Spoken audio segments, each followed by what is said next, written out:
Yo, update mga karonda. So bali nakakita tayo dito sa may pinaka top view. Nice. So hiningal tayo mga karonda. Diyan tayo nang galing sa may baba na yan. Bali, ito na yung pinaka tuktok mga karonda. Dito na tayo sa taas. So bali yan yung sign. Pagka dito na kayo sa may tuktok, makikita nyo itong monster truck na to mga idol. Bali may CR din sila dito sa taas. Ayan. Then meron silang parang kitchen, may ano doon, lababo yung kung maglilinis kayo ng kamay doon sa may area ngayon mga idol. Ayan. Bali bisitahin natin yung kanilang mga cabin house dito mga idol. Ayan. Bali may nauna sa atin dito mga karonda. Ayan. Ang ganda-ganda mga karonda nung ano nila, top view na top view. Ayan. Bali tignan natin yung mga cabin house dito. Ayan.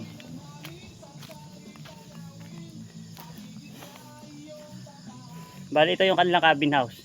Bali yung ganito mga karonda, 1K yung 24 hours. Bali couple lang ang kasya dyan. Ayan. O dalawa lang. Yan. Bali yung cabin house isa, dalawa, tatlo. Then dito naman yung mga sa may side na to, mga cottages. Ayan. Bali may tatlo silang cottages dito. Ayan.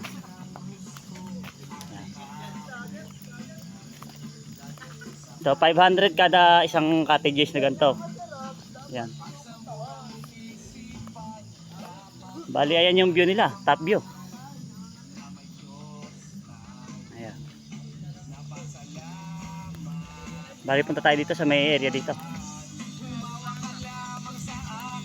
Ayan. Bali may mga tropa na una dito sa atin mga idol. Ayan. Oh, kaway-kaway kayo mga karonda. Ayan. Ayan. Oh, baka may gusto kayo shoutout oh. Oh, ayan. Ito boss, ano channel boss? Karonda TV. Karonda TV. Ayan. Ay sila kuya, ayan. Bale ito yung activity nila mga karonda dito. Ayan, may bilog dyan. Then dito may big star sila. Ayan. Pwede kayong makiat dyan kasi may akitan sila dyan mga karonda. Ayan.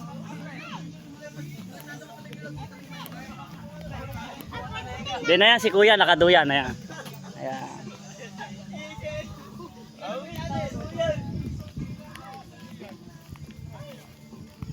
Tapos dito ayan may big heart dito mga karonda. Ayan. Pwede kayong mag-picture dyan. Ayan, sila nagpi-picture sila. Ayan. Tapos may kamay dito. Ayan. Then may pinakaiba dito ipapakita ko sa inyo mga karonda. Ayan. Ito. Ayan, may boat sila dito, ayan. Pwede kayo sumakay dyan, tsaka magpa-picture kayo dyan, mga karonda, ayan. Bali, ang ganda-ganda ng top view nila talaga. Kitang-kita, halos nakalagpas sa ulap yung pinaka-bundok, ayan. Sobrang taas nung view deck na to. Pwede rin kayo dito mag-tent pitching, mga karonda, ayan. Kasi malawak naman yung place nila. Ayan. Bali, ang ganda-ganda talaga. Ayan.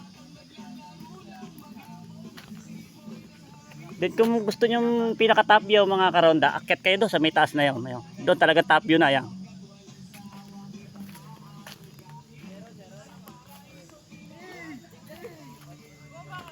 Bali doon tayo nang galing kanina sa may baba na yun. Then paakyat dito. Yan. Bali try natin kunan ng aerial video. Tara, samahan niyo ako.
update mga karonda. So ayun, nakatapos na tayo mag-aerial video. So sa wakas nakatapos tayo kasi kanina akala natin hindi tayo makapag-aerial video kasi ang lakas ng ambon dito mga idol. Medyo pinatila pa natin. So sa wakas pinagbigyan tayo ng poong may kapal. Kaya't medyo sumisikat na araw. So ang ganda-ganda dito, nakatop view tayo. Ayan oh, ang ganda-ganda mga idol. So ayun, sa inyong lahat mga followers ko, nagpapasalamat ako sa inyong lahat. Hindi ko man po matawag ang pangalan nyo. Lubusan po ako nagpapasalamat sa suporta nyo sa akin. So ayun, sana po patuloy nyo po akong suportahan. And paki-subscribe nyo rin po pala yung aking YouTube channel mga idol. Ayan. Pa-hit nyo na rin po yung aking bell button doon para lagi po kayong updated sa aking ina-upload na mga video doon. And abang-abangan nyo nga po pala yung aking next biyahe sa doon po sa pinaka Mother Falls ng Doña Remedios. Ito po yung pupuntahan ko. So abang-abangan nyo. Ito po yung pinakamalaking waterfalls ng Doña Remedios. Ito po yung isa sa pinaka sikat na waterfalls dito sa Doña Remedios. Iyon po yung aking pupuntahan. So napakalinis po ng tubig dito. Tsaka fresh na fresh. Nanggagaling po talaga yun sa bundok. So ang linaw-linaw ng tubig doon. Pakiabang-abangan nyo lang po. So yun po ang aking next destination mga karonda. So sa inyo muli nagpapasalamat po ako sa suportan sa akin na binibigay kahit di po ako kilala pa or hindi pa po tayo sikat. Eh ako'y sinuportahan niyo po. So yun po, lubos-lubos po ang pasalamat ko at ako'y natutuwa. Kahit po hindi tayo kilala, kahit hindi po ako kilala pa, eh ako'y sinuportahan niyo. So yun. So hanggang dito lang muna ang papakita ko sa inyo. Bye bye. Salamat.